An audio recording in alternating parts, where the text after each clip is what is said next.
Good afternoon or good morning, everyone. Thank you so much for joining me. We're going to be talking about the epIQ Index. I am hoping that the information that I provide for you over this next, 45 minutes or so is going to be really helpful in understanding what the epIQ Index is. Let me first introduce myself. My name is Lia Nichole Smith. I'm the Senior VP of Education and Performance for Apartment Ratings and SatisFacts. And I have been here going on 12 years now. So I have seen a lot of changes with online reputation, with resident satisfaction. And one thing that I know to be true, things are going to probably change again. So I'm so happy that you all were able to join us today. A couple of things that we are going to talk about. Again, this is really your answers to the test. That's how I see the information that we're going to be presenting today. It is all about the epIQ Index. We get quite a few questions here that are repetitive because we work with thousands of management companies and communities across the country. And so I've kind of created a little FAQ that we're going to sprinkle in throughout the session.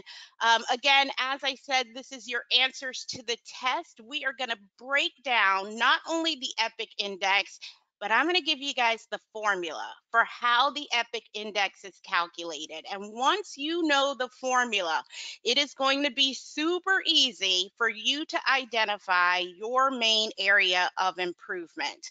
Once you have a really healthy looking epIQ Index, it's time to market, right? It's time to use it to your competitive advantage. So I'll give you some examples as to how to make that happen.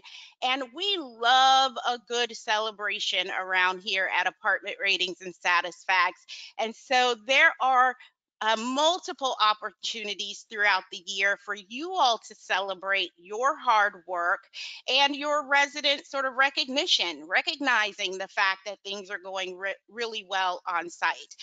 This PowerPoint I will send in my follow-up email. We are also recording this session. So if by some chance you were unable to watch the whole thing, or you really feel like this information would have been great for your team members, you can go ahead and share that with them at a later time. So I'm going to launch a quick poll for those of you that are joining us by GoToWebinar. You know how restaurants have these like health and safety report cards, and you tend to see them, when you go up to order your food or go to pick up your food. I want to know, for those of you that are on GoToWebinar, you can click right on your screen. Would you rather see a restaurant's health and safety card before you get your food or after you get your food? Again, you can click right on that screen.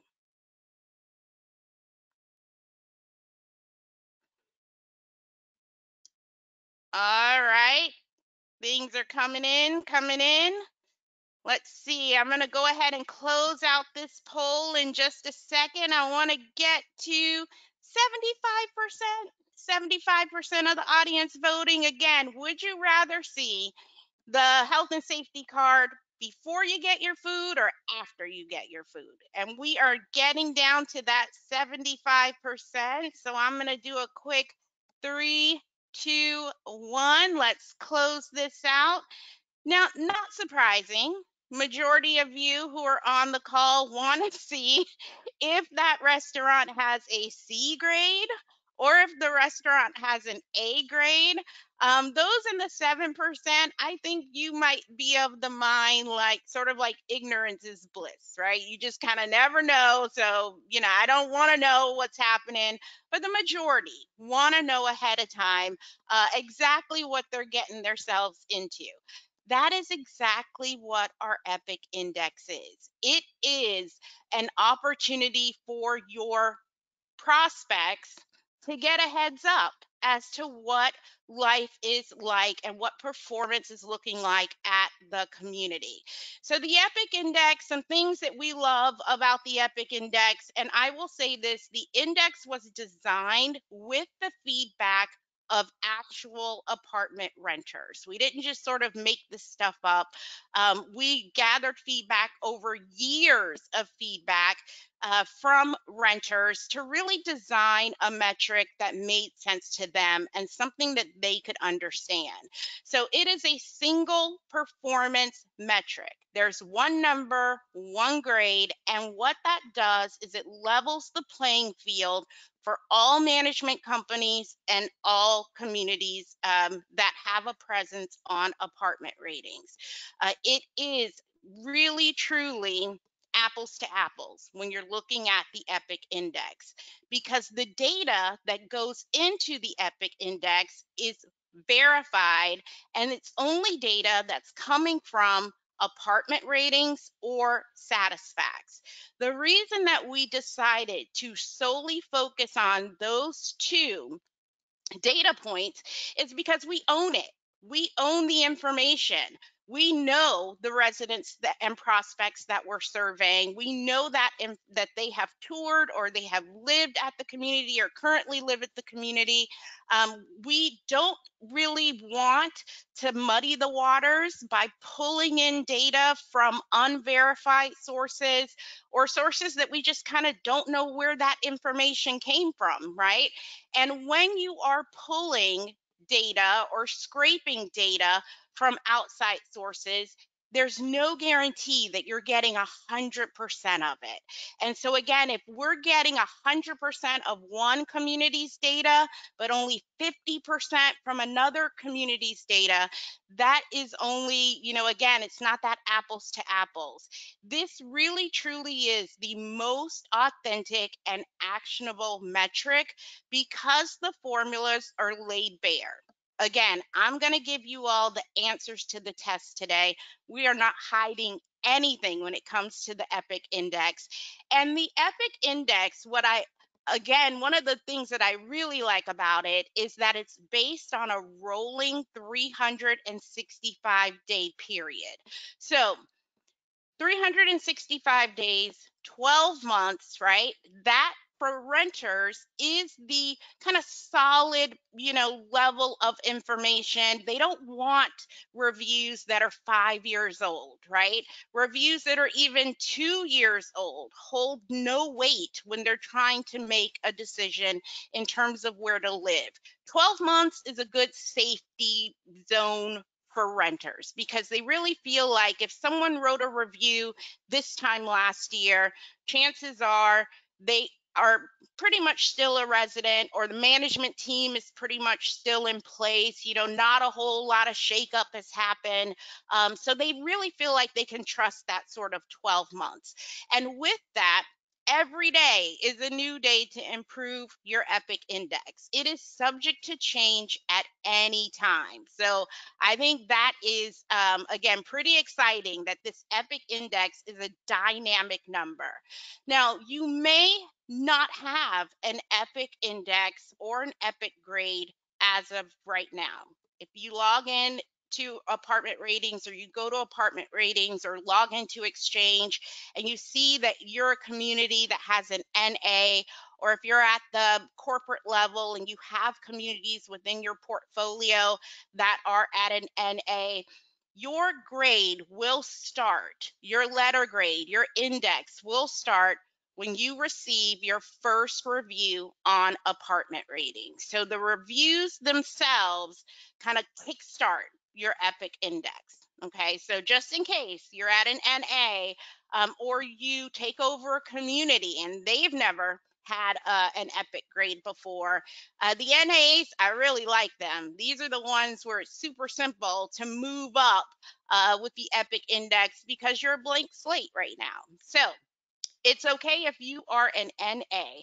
So now some of the FAQs, and they may not be worded in this way, but general sentiment is, why should we even care about Epic. Our leads are coming from Google, for example, or we really want to focus on one review platform over the other. So why should we even care about the Epic Index or care about what things are looking like on apartment ratings? So my answer, whenever I get sort of that, is because you have prospects, they're faced with a very, very big decision.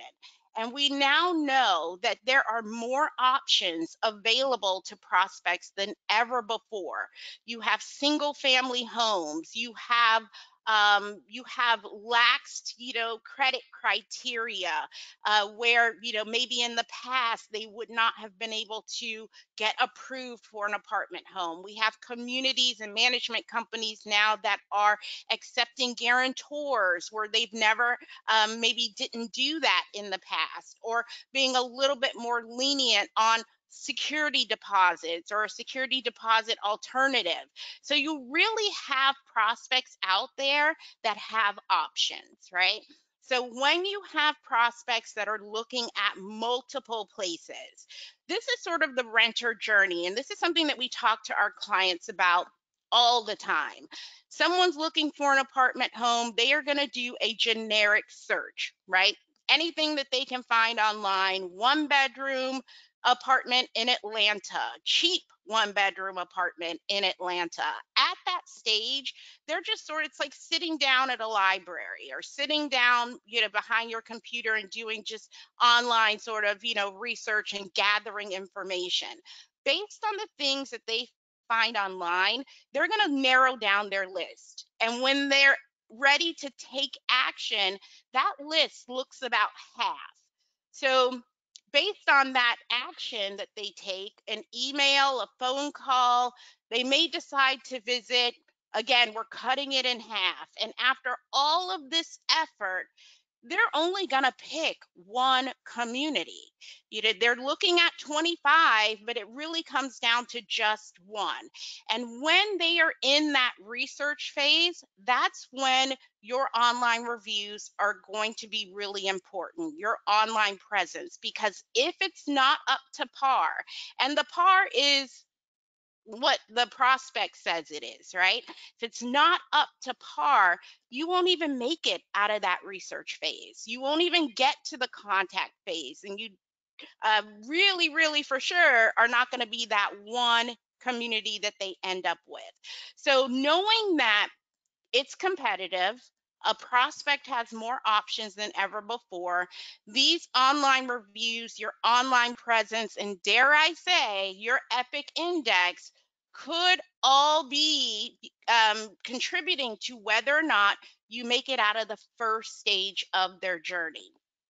I'm going to give you all during this session a sneak peek at our biennial online renter study. It is running right now. We have 10 days left on this study, and I pulled these numbers last night. So here's where renters are right now. This is a study that we do every 2 years, and we've been doing it since 2011. We asked residents, did you visit your current apartment's website before making contact? Okay, not surprising. What's surprising us is that next question. Did you read the online reviews before contacting the community? That number continues to get stronger and stronger every time we ask this question during the biennial online renter study. So all of that to say, that graph that we just looked at on the previous screen, I'm not making this up. I'm not making this up. Your prospects, again, can't even get out of that research phase if things are not looking the way that they need to look online.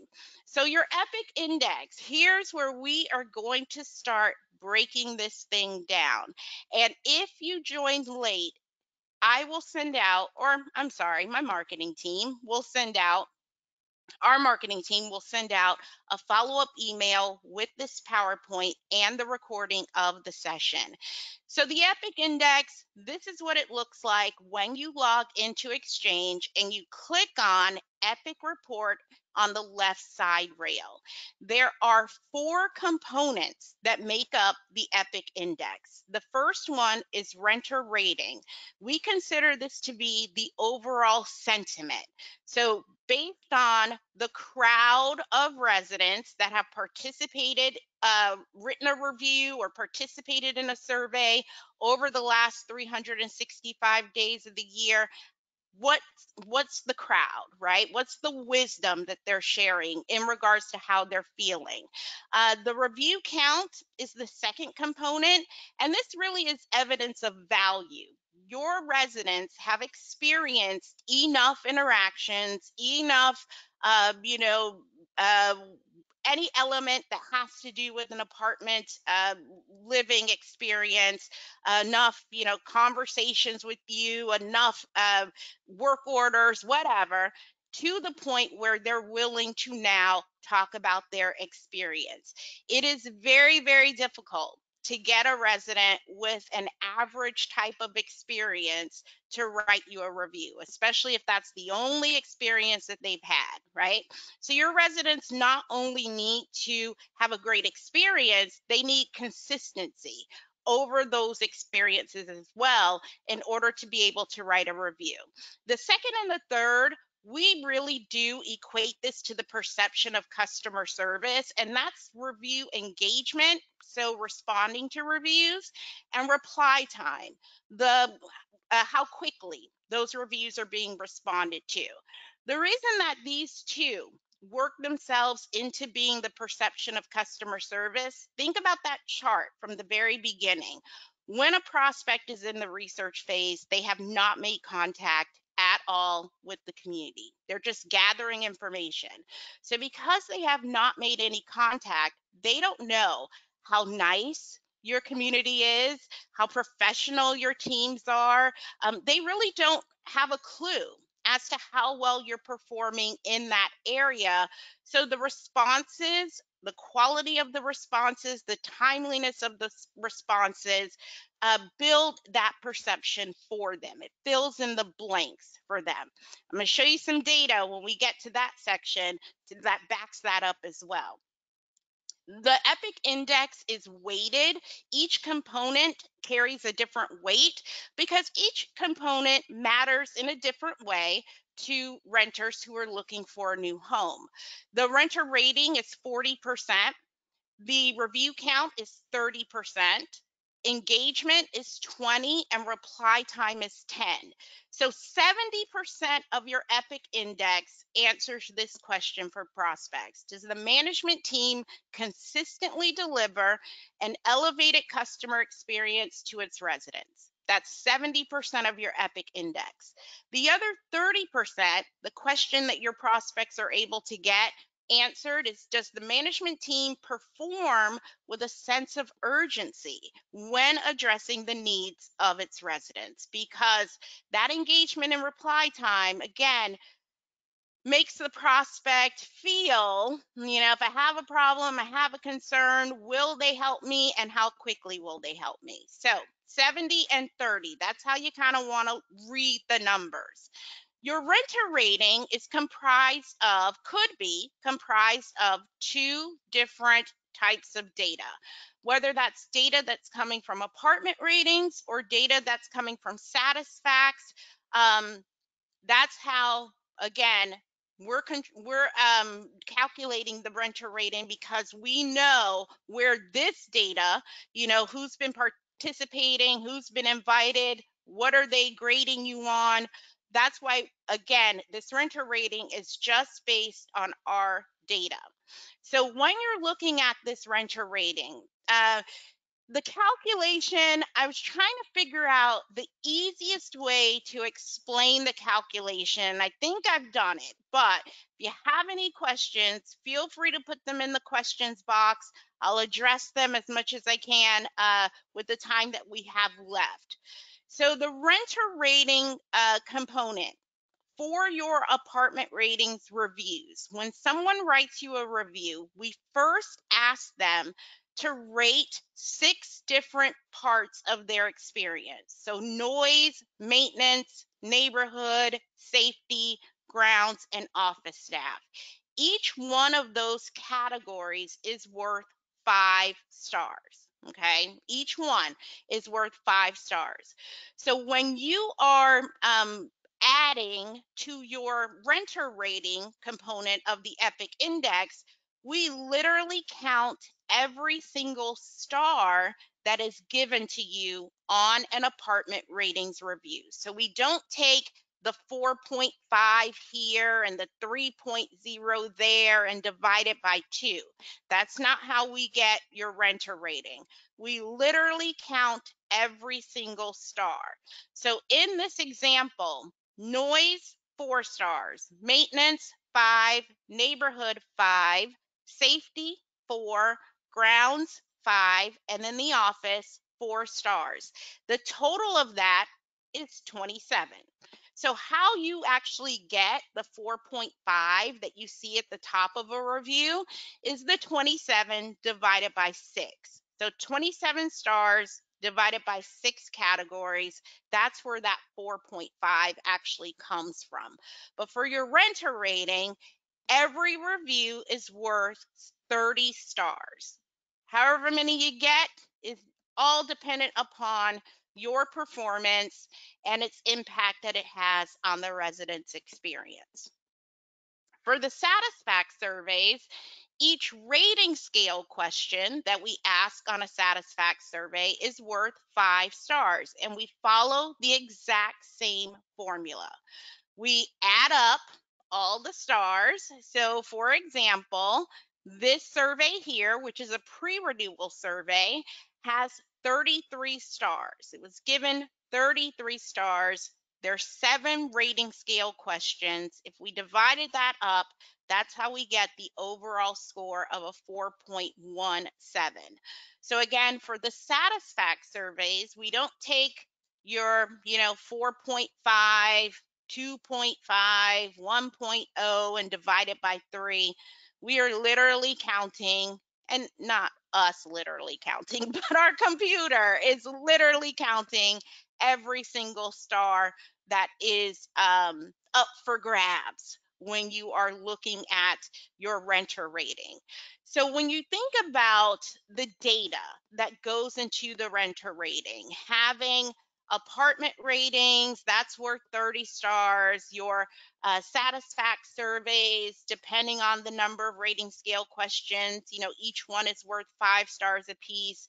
We often get asked, so do we have to have SatisFacts surveys in order to get an A+ epIQ grade? Mathematically, no. Not at all. You can still get to that A+ if you are doing things really, really well. What the surveys, if I had to answer that question, just sort of like, again, mathematically, no. However, surveys can uncover the detractors to help improve your renter ratings. Because if you just go out and day in and day out, you're asking your residents to write a review, write a review, write a review, you aren't capturing sentiment from your global population, right? You're just getting those that are in front of your face or those that are willing to write you a review. Or remember, as I said before, your residents have to have an elevated level of consistency in order to be motivated to write a review. So what the surveys can help you do. Here's an example of a client that added surveys earlier this year.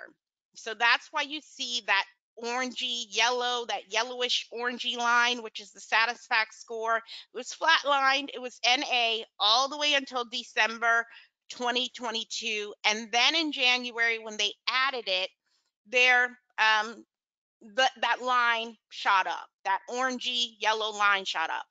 In the process of gathering feedback, working with the education team to understand the feedback, notice that green line. That green line was flat all the way until December 2022. And then once they started getting feedback from their global population, the overall ratings improved on apartment ratings, 14.33%. You can see that. And their SatisFacts score it's not perfect, right? It's not a perfect score. It's a 3.7. However, what they're doing is uncovering the detractors, being able to strategize, set in place, streamline processes to make the overall experience better for residents, which in turn is going to make residents want to write you a review and talk about their experience. Now, where those SatisFacts surveys can help you in terms of renter rating, again, helping you determine your detractors, but they will feed into your renter ratings, especially if you're adding the verified resident program on top of that, which is the option for your survey respondent to also write you a review on apartment ratings. But I will say, we currently have clients that are doing very, very well with their epic index, and they might have internal surveys somewhere, but again, mathematically it's not impossible to get an A+ epic grade by focusing just on apartment ratings. But those SatisFacts surveys, especially when you piggyback that with our education team, can really, really help you elevate your experience for your residents. So the second one, the review count. This is based on a percentile. It's kind of like a bell curve, if you will, when compared to the industry as a whole. And in order, again, to level the playing field, review count is based on the number of reviews per unit at your community or at a community. Now, right now, the A- to A+ epic grade starts at about 7% of your total unit count. So for every 100 units, you should have 7 reviews in a rolling 365-day period. So if you're at 20%, you're definitely going to be at an A+. Now, here's the thing about these bell curves. When everybody starts getting better, the bell curve, the percentile is going to change. So right now, today, to get an A+, it's about 15%. Right now, today. Now, when the majority or an influx of management companies and communities get to 15%, that 15 is going to become average, right? So that is going to now make maybe 20, 22% be more in that 95th or 90th, percentile. So that's how the renter or the review count is calculated. So you can look inside of Exchange under your Epic report card to see what your current review count is and your unit count. We want to make sure that we have the correct unit count for your communities. So the number to the left, that 9, is the number of reviews that the community has. And the number to the right, that 168, are the number of units that the community has. And so you just kind of want to double check inside of Exchange that the unit counts are correct for your communities, because again, that's where we're getting, that's what we're using to calculate your grade for the review count. We get asked quite a bit about review cultivation ideas. Hey, what you guys got? We need to get more reviews out there. I'm going to share with you my favorite ones and the easiest ones, because I know your teams are really busy. But the bottom line is you want to build momentum and then sustain momentum. You got to get up to the point where asking for reviews or review generation is just sort of your normal everyday process, and not something, okay, today we're going to focus on reviews, or this week or by the end of the month. It needs to be part of a normal day-to-day, sort of like how your teams already have a process for service requests, or they already have a process for working with prospects that come in. You got to build up and then maintain the momentum. You don't want the peaks and valleys, because what happens with the peaks and valleys is the presence that your prospect is going to see online. They're going to see a bunch of reviews posted all at once, and then hardly anything, and then a bunch of reviews, then hardly anything. So when there's sort of, again, those peaks and valleys, it looks suspicious to a prospect.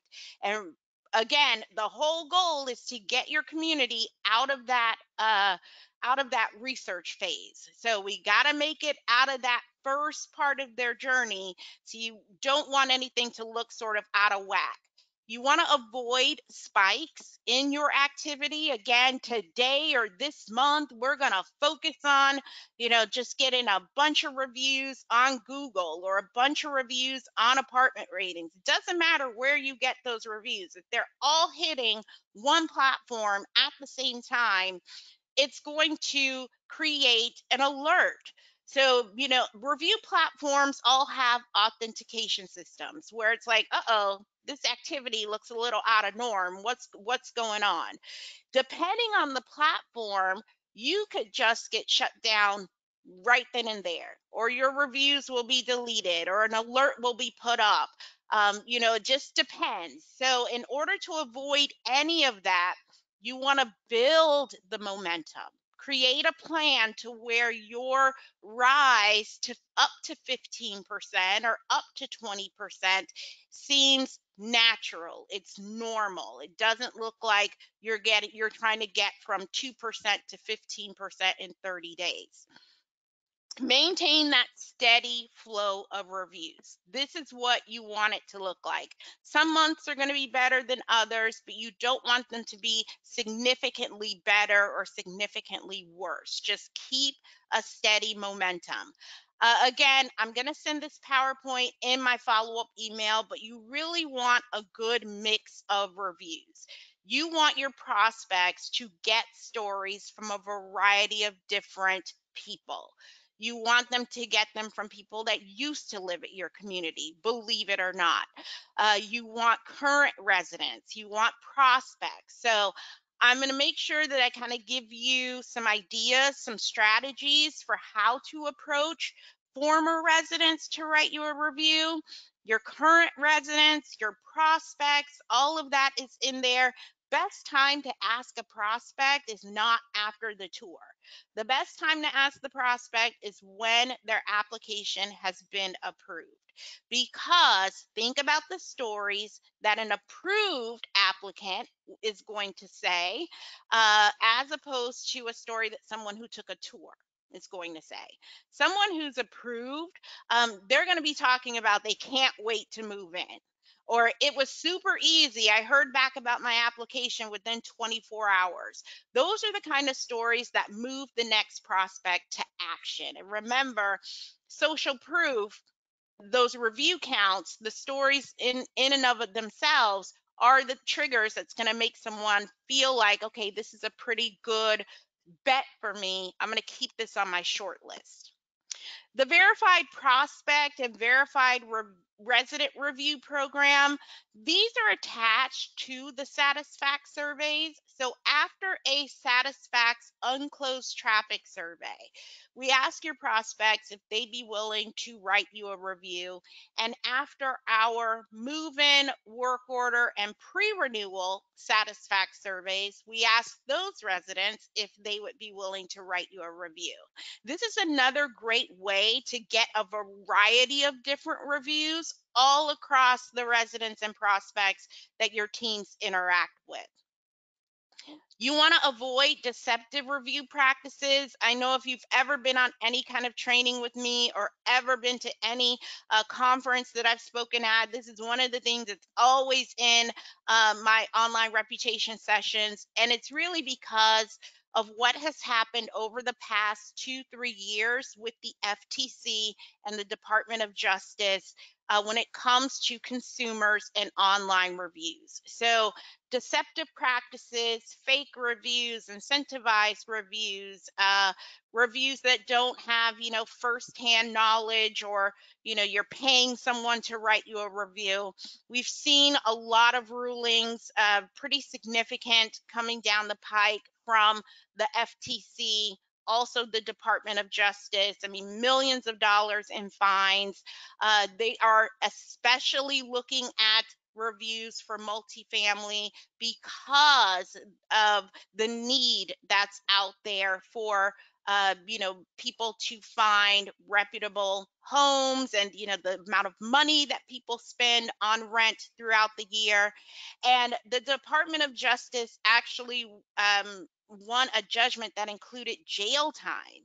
So we don't know where this is going to go, but this is something that we have been talking to the industry about. We actually had a webinar with the FTC in 2019, I believe, if I'm not mistaken. It's been a little while, but we know that these things are very, very important. So we just kind of want to keep everybody above board. An idea that I've started talking to clients about that you guys might find helpful, instead of setting goals for the number of reviews that your teams have to have, or the reviews have to mention someone's name in order for that person to get credit, gamify the actual content inside of the review as opposed to the ratings themselves, right? We need 10 5-star reviews by the end of the month. That could go either way, sometimes sideways, depending on how those reviews are being cultivated. But if you do a contest within your teams on the content of the review, so you guys make up like a point value. How many points are given if it's a review from a prospect, or if the resident mentions certain things in the review about their experience, if they include photos or they include videos, maybe give extra points for that. All of that kind of robust content makes your review not only more believable for a prospect, but it educates the prospect a lot more than saying Lia is super nice in the office. She's always helpful. That's not really helpful to a prospect who wants to decide where they're going to give 12 months of their hard-earned money to. Review engagement, whether or not those reviews are being responded to. Here's another little sneak peek at our biennial online renter study. We've been asking this question, I think, since 2015, 2017. How does it make you feel when they respond versus how does it make you feel when they don't respond? Right now, most selected answer, if you respond, makes them feel like you have great customer service. If you don't respond, makes them feel like you don't have great customer service. And then the second most selected on both, either you really care about your residents or you don't care about your residents. So again, going back to why we even have review engagement as a component in the epIQ index, here's that data to back it up. It's the perception of customer service. Do you care? Do you have great customer service? And the way that your prospects are seeing this is either you have it or you don't. But that's the perception that they're getting. So to respond, especially if you're trying to catch up, you have a bunch of reviews that haven't been responded to. They might be years old. I only recommend anything that's impacting your epIQ index. So the last 12 months are reviews that you should catch up on. If they're 2 years old, 5 years old, don't even worry about them. Don't even factor those in, because we're not factoring them in, and neither will your prospect be thinking about those as well. So should you respond in bulk or use any kind of shortcuts, copy, paste, maybe have some templates out there? Bottom line, absolutely not. If this is the perception of customer service, right? It's your renters have already said your engagement, perception of customer service. You don't want them to feel as though you phone in your customer service, or your customer service is sort of on autopilot, right? More data, again, to back that up. We're asking, this is the first year we've been asking some of these questions, but the impact of tailoring the responses, using templates, mentioning specifics in your response, even using AI technology to respond to the reviews. You can see here the sentiment sort of gauge that we're looking at. Significant positive impact, the tailored responses, and the mentioning specific topics. Significant negative impact, templates, AI review response generation. Those types of things are going to work against you when you have those prospects, again, trying to get you out of that research phase and actually make contact to move forward on with their journey. Response time, how quickly you're responding. Again, if you respond and you respond quickly online, you tend to do the same in real life. At least that's the perception. So within one business day right now is what the expectation is, regardless of positive or negative review. We are, again, looking at 2 business days, I think, 2 calendar days. We got to be realistic about it. I think some of the residents that, or some of the renters that are expecting the one business day, they too will take into consideration your holidays, your weekends. Again, this is why we have one business day as opposed to like the calendar days. So the flat out letter grades for the review reply time component is a flat range of days. You can respond up to 3.99 calendar days and still get an A- grade for that component for your epIQ index. Because again, holidays, weekends, off hours, things like that. But the clock starts ticking the moment that your resident or prospect submits their review. So as soon as they click on that final submit button, that's when the clock starts ticking on the reply time, just to kind of give you a heads up.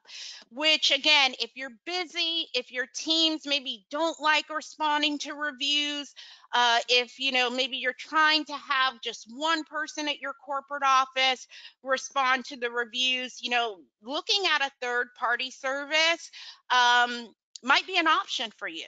Might definitely be an option for you. Kind of take that off of your hands and make things a little bit easier, depending on how your third party understands and kind of understands reviews for apartment ratings and how that operates a little differently than some other platform reviews. Yes, it could help your reply time, especially if your reply time, it takes you 5 days to respond to a review, or takes you, longer than that to respond to a review. But the trick of it all is that third party, when it comes to an apartment ratings review, the process is going to be a little different. So I want to show you guys what that looks like. And again, the answer is it depends. So here's the workflow for a third party response service. When a review is posted to Apartment Ratings, they're going to create the response in their queue, right? You guys log in, you approve the response, or you do whatever you need to do to make sure that the response is good to go, and you click on post or you click on submit. Your job is done, right? You're done. They wrote the review, you approved it, boom, done. However, the third party's job is not done when it comes to an apartment ratings review. Just because the review has been approved in their queue, it does not automatically go to apartment ratings. That third party will then need to log into Exchange, copy the response that you approved, paste it into Exchange, and then actually post the response inside of Exchange. We do not have an integration, an API with third-party review response kind of companies. So if you're looking for a company to do that for you, you want to make sure, do the responses for you. You want to make sure that they really understand it's a much lengthier process when it comes to an apartment ratings review. So just because you can see it on your end that the review has posted, it's just been posted or approved inside of their queue. It hasn't made its way to apartment ratings until that third party goes through those 3 steps that you see in that blue box. And so again, we are very, very protective of the information that goes in and out to apartment ratings. So we don't have a whole lot of, open gates. We don't have a whole lot of open systems where, that stuff can kind of take place. So everything has to go in through Exchange. Now, again, I'm going to be sending this PowerPoint out, so you all will have this for reference, but this is the actual workflow if a third party response service needs to respond to any review on apartment ratings. So just kind of heads up on that one. Okay, so we get your epIQ index where it needs to be. Here are some things that you can actually do with your epIQ index. First things first, you can set yourselves apart from your competition, but you first need to track the competition. Inside of our Exchange platform, we have a property comparison report. It's found inside of the competitor analysis on the left side rail. And what you're able to do with this report, you can add up to 20 communities that you want to keep track of. My recommendation is that you add any community that is currently on your market survey. So those that you call on Mondays or email on Mondays or share a Google Doc with, any of those communities that you consider to be competitors, you want to add them down here to your community comparison, your property comparison report. When you're getting to the point where your epIQ index is really healthy and you're looking at ways to market your epIQ index, what you can do with it, you can talk about the individual components inside of your epIQ index as it compares to your competitors. So let's say your maintenance 4.9, everyone else is below that, you can market that you have the highest rated maintenance in your area. You can market that you're rated 4.8 for safety. Now, this is an interesting one because I know I'm old school and I was always told there's a couple things you don't talk about. One of them is safety, right? You can't promise it. You can't say that nothing's ever going to happen. But what you guys can do is market the rating that you have for safety. So if you're marketing that you are rated 4.5 for safety, there's nothing wrong with that. You're using it like you're saying, we have a swimming pool, we have a fitness center, we have a 4.5 rating for safety. That's how you're doing it. You can also market, any of those individual components that will set you apart. Right now, if you're marketing your amenities, guess what? Your competitors marketing their amenities as well. If you're marketing your, 4.7 on Google, your competitors might be marketing that they're 4.8 on Google. But looking at the individual areas inside of not only your epIQ index, your ratings, your surveys, you can actually, again, use that to your advantage. For the company level comparison, you can add up to 20 companies inside of Exchange that you want to keep track of as well. Here's my recommendation, or 3 recommendations. If you are competing for new business and they're sort of like, your big 3, you're always competing together, proposals are always being submitted together, you might want to keep track of what's going on there could be a competitive advantage. If you have competitors within your market, you know, there are owners that are looking for fee managed business, and you have to sort of compete with what's in the area. If you're looking to move up in the EPIC index, let's say you're number 99 right now and you want to be in the top 50. Put the company that's in the top 50 in that company comparison report so that you have something to shoot for. Or number 20, if you want to be top 10, put the company that's in the top 10 right there. So again, you have a marker, you have somewhere that you know, a place where you need to be. And the EPIC index, knowing that it's being updated daily, you want to stay ahead of the leaderboard. On apartment ratings, under the EPIC index tab, we have leaderboards that update every day with management company rankings and also community rankings. Each month and every 6 months, we do reports, but this is a way for you to get daily information. Inside of Exchange, we're going to give you the top 20s, but here you have everybody. You have everyone who has a presence on apartment ratings. It's going to be ranked, and that leaderboard constantly updates. So, ways that you can celebrate your EPIC index, as I mentioned, we do company level reports every January and July. It also includes the top 250 communities across the country. Every month, we do the top 250 communities across the country. So these are ways that you can kind of get a heads up, see how your teams are doing, see how others are doing with those reports. We give awards every single year. Inside of Exchange, there's an awards tracker. The community level awards are inside of the apartment ratings tab. In order to earn an award for 2023, a top rated award, the community needs to hit an A plus. That's as good as it gets, right? And an A plus is top rated. So we need a 95 minimum index with 5 reviews posted for 2023. That's it. And I will tell you right now, there is still time, especially if your teams are hovering, you know, they're in that A range, B plus range. There is definitely still time to get to that 95 if you do it in a very strategic way. The awards for the company level are in the top EPIC Top 100 tab. And again, with that date range, you can look at all the years that your company has earned any type of award that we have. You can use our dynamic badges. Those are available.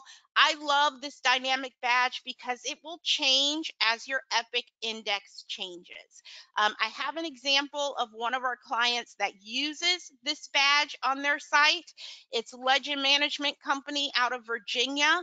So as the EPIC index updates, and let's say you're at a B plus today and tomorrow you go to an A minus, on your website, that A minus will be there. So, and on the flip side, it could drop. We don't want to see that happen, but you know, it's subject to change as EPIC is subject to change. So as we start to wrap this up, I think I might have had a question. I want to make sure I will just double check that before we close out. But if there are any questions, feel free to go ahead and chime on in here. Schedule some time with our education team. It can be as short as 30 minutes. It could just be an email if you want us to just look at your EPIC index, give you our recommendations. We can help put you on a plan for each EPIC component and how you prioritize that based on deficiency. So should you concentrate on renter rating first? Should you concentrate on reply time? Like, where's your major deficiency that's going to create that domino effect across your EPIC index? We want you to set those monthly goals. Again, we can help you with that, and monitor your EPIC index every single day. This is something that, you know, as you're taking your 10 a.m. break or you're, you know, getting ready to wrap up for the day, you just want to log in really quickly to Exchange, look and see where you are, where your communities are, because it updates nightly. That, yes, updates nightly. And setting those monthly goals can really help getting you to the awards, which will be announced in January of 2024. And we love seeing on social media all the celebrations. Make it big, do those contests for your teams. If you go from a B minus to a B, that's a win, right? You go from a C to a D, that's even better. Like, you can, make this a big deal, because we're here to just sort of certify the fact that your performance is going so well and it's having a positive impact on your resident experience. And if you're looking at your EPIC index right now, you kind of feel like, gosh, this is like, we got a lot of work to do. I want to show you what has taken place with one of our clients, Bigos Management out of Minneapolis. They, between January and July, because we do the reports every January and every July, look at where they were January at the beginning of this year. Their EPIC index not looking so healthy at all, but they knew that there was potential. They knew that they wanted to learn how to make moves and make things happen. In just 6 months, after again meeting with education, allowing us to put a plan together, following the plan, their EPIC index almost doubled. And they are still doing a fantastic job right now. So it is very, very easy. If you're at an NA, you're at a D, or you're at a C, and you want to, again, improve, we can help you do that. But you can't just sort of like, figure it out on your own. Allow us to help you, really make the most out of that. So I'm just going to double check and see if I have any questions out here.